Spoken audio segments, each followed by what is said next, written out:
Hari ini saya mau mengajak kita merenungkan, berbicara mengenai makna sejati Pentakosta.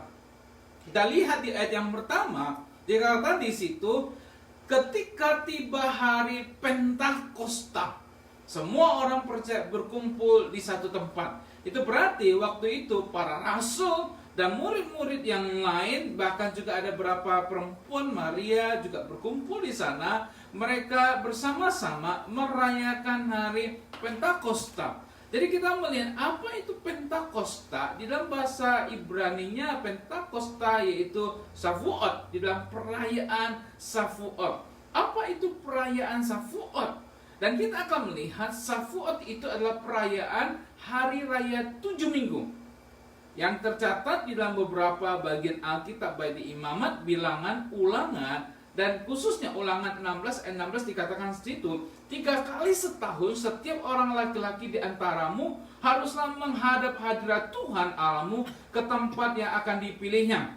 Jadi ada 3 kali setahun mereka harus datang berkumpul di tempat yang dipilihnya, yaitu pada hari raya roti tidak beragi, pada hari raya 7 minggu, dan pada hari raya Penuh Daun. Jadi itu yang diminta oleh Tuhan. Bangsa Israel, laki-laki datang menghadap Tuhan 3 kali dalam ibadah yang besar itu. Janganlah ia menghadap hadirat Tuhan dengan tangan hampa. Mereka harus membawa persembahan. Khususnya hari ini kita melihat hari raya 7 minggu. Artinya bahwa ketika hari raya 7 minggu itu adalah hari Pentakosta. Apa hari Pentakosta menurut orang Yahudi? Bapak Ibu dan saudara sekalian dikasih Tuhan, ketika mereka memperingati Passover, yaitu bagaimana Tuhan memimpin mereka keluar dari Mesir. Mereka mengalami perbudakan, mereka kemudian ditindas, dan Tuhan kemudian memberikan tula-tula sehingga akhirnya kemudian Firaun berkata kepada Musa, saya akan kemudian melepaskan bangsa Israel. Jadi pada malam sebelum mereka keluar dari tanah Mesir, mereka kemudian merayakan Passover. Bagaimana mereka kemudian menyembelih domba, kemudian menaruh darah di pintu mereka, dan kemudian malam itu mereka makan bersama-sama. Itu adalah Passover. Mereka mengucap syukur karena malam itu mereka akan dipimpin keluar besoknya oleh Tuhan dari perbudakan di Mesir. Jadi kita melihat setelah itu, setelah 7 minggu kemudian, setelah Passover, mereka merayakan Shavuot. Shavuot ini adalah satu festival bagaimana mereka mengucap syukur, mereka telah dipimpin, diberkati oleh Tuhan dengan tanah, dengan hasil, dengan perkebunan yang baik, dan mereka datang kepada Tuhan dengan membawa persembahan. Persembahan itu sayuran atau hasil ternak, atau kemudian juga hasil kemudian perkebunan mereka, dan juga dengan roti. Mereka datang mempersembahkan. Tuhan berkata tidak boleh dengan tangan kosong. Nah, bagi kita sebagai orang-orang yang percaya berkenan dengan hari Pentakosta ini, kita akan melihat lebih jauh apa maknanya untuk kita sebagai orang yang percaya kepada Yesus. Kita tahu pada malam sebelum Yesus naik ke atas kayu salib, ia merayakan Paskah bersama dengan murid-murid. Dikatakan dalam Lukas pasal 22 ayat 15, Yesus berkata kepada murid-muridnya, aku sangat rindu makan Paskah ini bersama-sama dengan kamu sebelum aku menderita. Jadi malam hari sebelum Yesus naik ke atas salib, maka kemudian dia makan perjamuan Paskah bersama dengan murid-murid. Dia makan perjamuan Paskah. Maka kemudian besoknya Yesus kemudian mati di atas kayu salib. Dia adalah anak domba Allah yang sempurna, yang disembelih bagi semua umat manusia. Makanya ketika Yesus mati di atas kayu salib, dia bangkit dan kemudian dia menampakkan diri. Dan setelah itu pada hari yang ke-50, hari ini kita merayakan Pentakosta itu. Pentakosta bagi kita, Bapak Ibu dan saudara sekalian, yaitu di mana Roh Kudus turun dan bekerja, dan mulai bekerja di dalam sejarah gereja. Kejadian Kisah Para Rasul 2 ayat yang ketiga dikatakan, dan tampaklah kepada mereka lidah-lidah seperti nyala api yang bertebaran dan hinggap pada mereka masing-masing.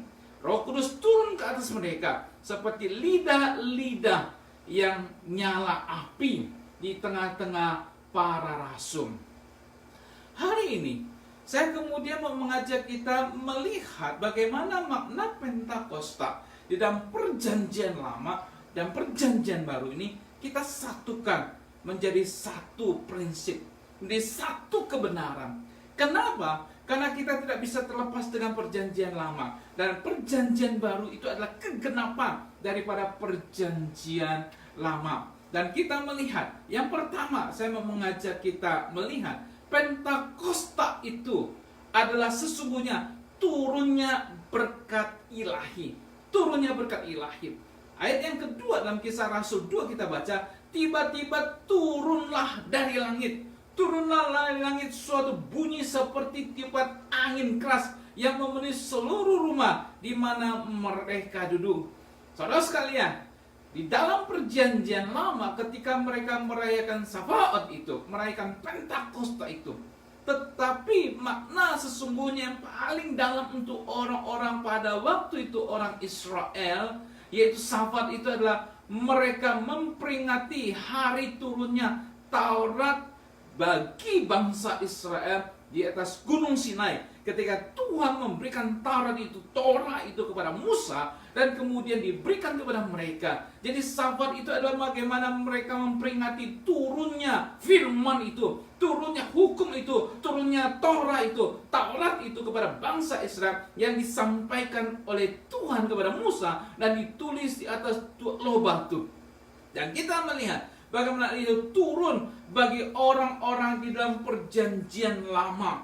Itu adalah satu hukum untuk kemudian memenuhi bangsa Israel, memberikan bangsa Israel satu tuntunan, arahan bagaimana mereka bisa menjadi bangsa yang kudus, umat kepunyaan Allah itu. Maka Taurat itu, Torah itu, hukum itu disampaikan kepada mereka di dalam Perjanjian Lama. Dan di dalam Perjanjian Baru kita melihat bagaimana Roh Kudus itu turun di atas para rasul dan murid-murid yang sedang berkumpul. Ketika mereka berkumpul, semua orang kemudian mengalami namanya berkat ilahi. Di dalam Perjanjian Lama, Torah itu turun bagi bangsa Israel melalui Musa. Tapi dalam Perjanjian Baru, Pentakosta itu, Roh Kudus turun ke atas semua para rasul, murid-murid yang berkumpul. Ini adalah satu berkat ilahi. Apa makna Pentakosta? Untuk kemudian kita lihat dengan turunnya berkat ilahi ini, Bapak Ibu dan Saudara sekalian, yaitu kita melihat bagaimana pencurahan Roh Kudus, yaitu Torah ini adalah berkat bagi setiap orang percaya, khususnya Anda dan saya, untuk boleh mengalami transformasi di dalam kerohanian kita, di dalam iman kita. Inilah yang disebut dengan sanctification. Bagaimana kita sebagai orang-orang percaya boleh mengalami pembenaran, kemudian pemurnian di dalam firman Tuhan, dan Roh Kudus itu bekerja di dalam hati kita masing-masing. Roh Kudus bekerja di dalam sanctification, memurnikan kita melalui proses setiap hari. Kita bukan orang yang sempurna. Kadang-kala kita juga bisa jatuh ke dalam dosa. Tapi biarlah ketika kita sebagai orang-orang percaya, kita boleh sehari demi sehari, pikiran kita, perkataan kita, ucapan kita, tindakan kita, boleh kita minta supaya Roh Kudus memperbaharui, memimpin, menyuduskan, menyucikan kita. Inilah proses namanya pemurnian, penyucian kita sebagai orang-orang Kristen. Semakin hari, semakin lama menjadi seperti Kristus di dalam setiap aspek kehidupan kita. Ketika Taurat itu diberikan kepada bangsa Israel supaya mereka boleh mengalami pemulihan sebagai umat Allah yang kudus di antara orang-orang yang tidak kudus, di antara bangsa yang lain, supaya mereka boleh mensadar bahwa mereka adalah umat kepunyaan Allah. Dan kita melihat ketika Roh Kudus turun hari ini bagi Anda dan saya, itu proses yang luar biasa. Karena dulu adalah firman, hukum yang disampaikan dalam Perjanjian Lama, tapi ini adalah Allah pribadi yang ketiga itu turun di dalam diri setiap orang percaya, para rasul, murid-murid, Adan dan saya. Ketika seseorang berkata, Yesus, aku percaya Engkau sebagai Tuhan dan Juru Selamat, maka itulah namanya seorang itu menjadi percaya.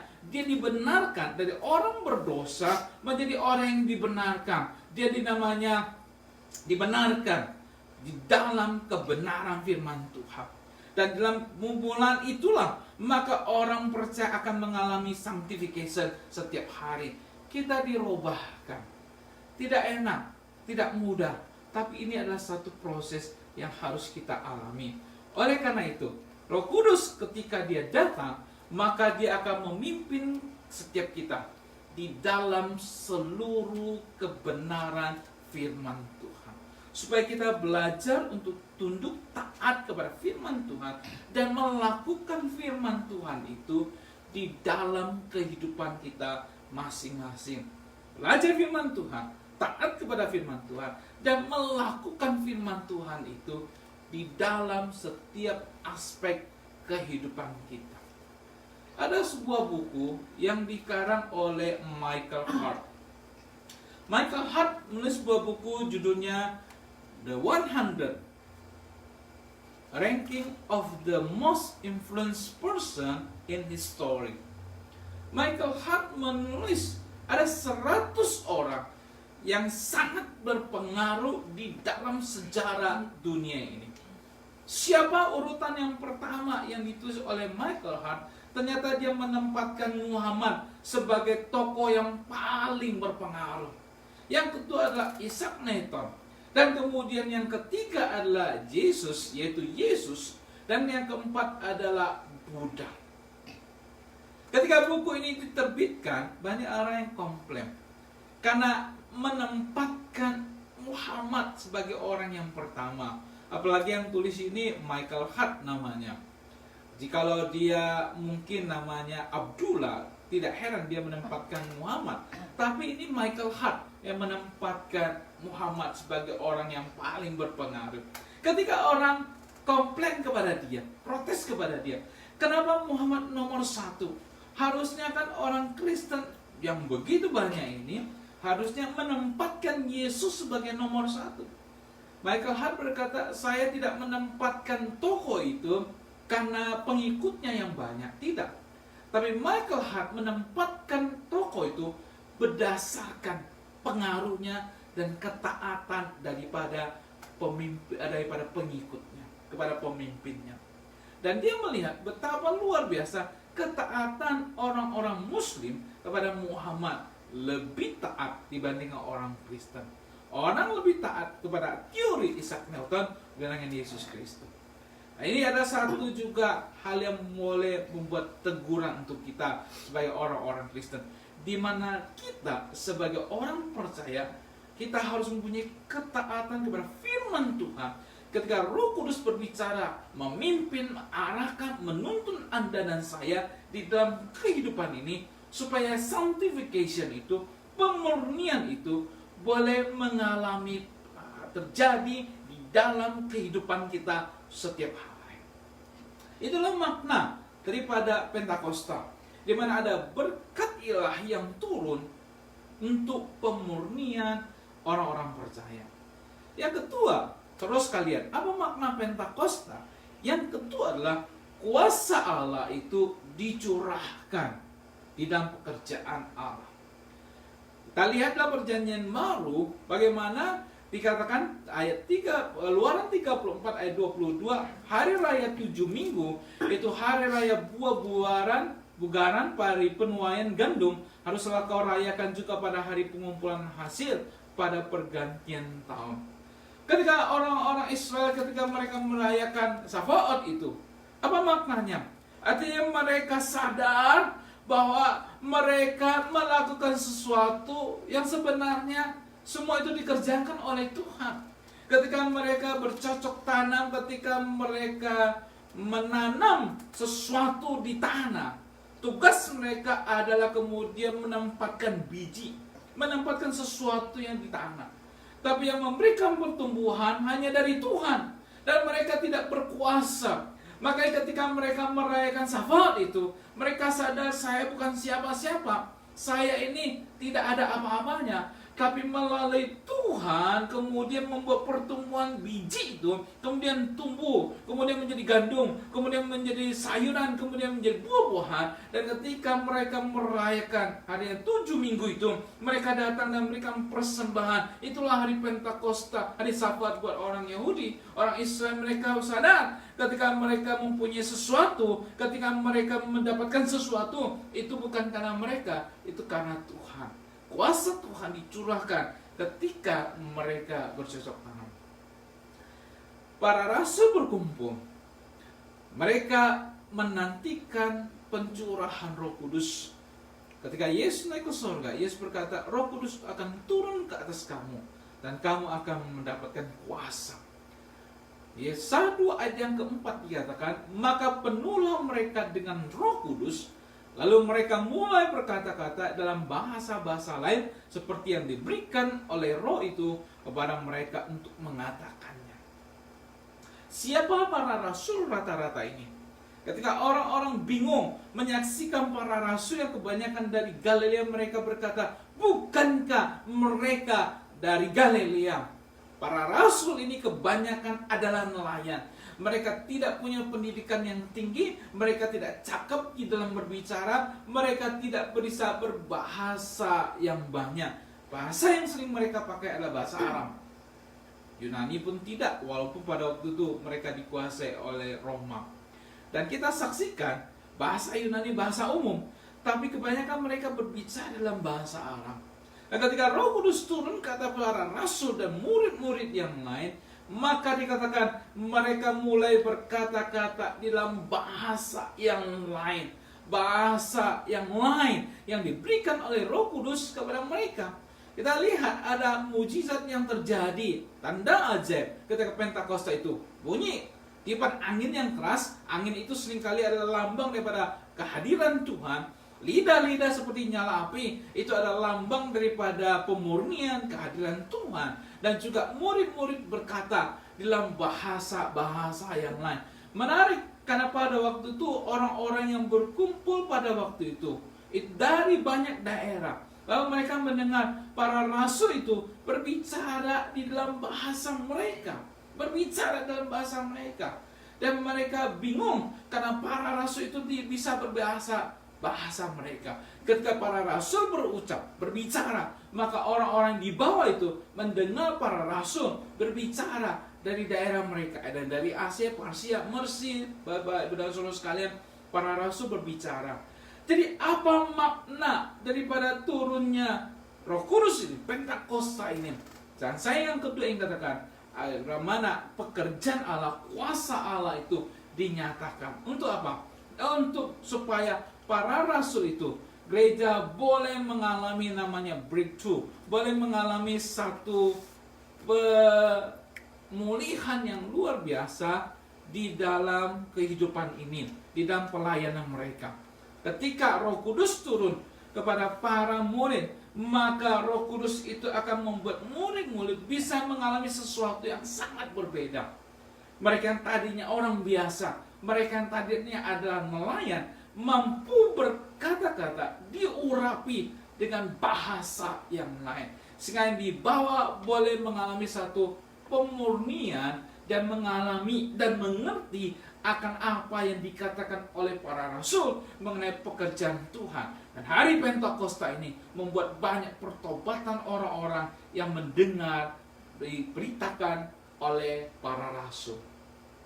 Pentakosta adalah satu pekerjaan Tuhan yang dilakukan di dalam diri manusia.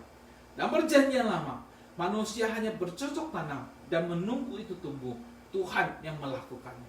Di dalam Pentakosta, Perjanjian Baru, murid-murid berkumpul, orang-orang yang biasa, turun Roh Kudus ke atas mereka. Maka kemudian mereka mampu melakukan perkara yang hebat bagi Tuhan. Bapak Ibu dan Saudara sekalian dikasihi Tuhan, saya adalah orang yang sebenarnya orang yang tidak pandai bicara. Saya lahir dengan kemampuan berbicara yang tidak terlalu pintar. Orang bilang pelot. Saya juga bukan orang yang pede berbicara di depan banyak orang. Tapi Tuhan panggil saya untuk menjadi hamba Tuhan. Tuhan panggil saya untuk menjadi pendeta yang melayani. Bahkan pekerjaan yang saya kerjakan, pelayanan yang saya lakukan adalah berbicara di depan orang. Tidak mudah. Saya dasarnya lidahnya pendek, tidak bisa berbicara dengan baik. Tapi ketika Tuhan memanggil saya, Tuhan mengurapi saya dengan kuasa Roh Kudus, sehingga saya mampu berdiri di depan orang. Bukan saja mampu berdiri, tapi Tuhan juga berikan kemampuan untuk berbicara, supaya orang yang mendengar mengerti, memahami, dan mengalami satu pembaruan. Kadang-kadang kita berpikir, saya nggak bisa, saya nggak mampu. Tapi percayalah, dengan kuasa Roh Kudus yang turun atas Anda, atas saya, maka Dia akan memampukan kita. Segala kekurangan, ketidakmampuan kita, itu akan ditutupi oleh Roh Kudus yang bekerja di dalam diri Anda. Ketika para rasul adalah orang-orang yang biasa, nelayan, mereka mampu berkata-kata. Nah, ketika saya adalah orang yang tidak mampu juga berbicara, Tuhan mampukan. Dan saya percaya ketika hari ini Roh Kudus turun ke atas Anda, maka Dia akan memampukan Anda, talenta Anda akan dipakai oleh Tuhan untuk pekerjaan Tuhan yang luar biasa. Mari kita berikan diri kita dan berkata, ya Roh Kudus, datang penuhi saya untuk dipakai menjadi alat di tangan setia. Roh Kudus bekerja saat ini.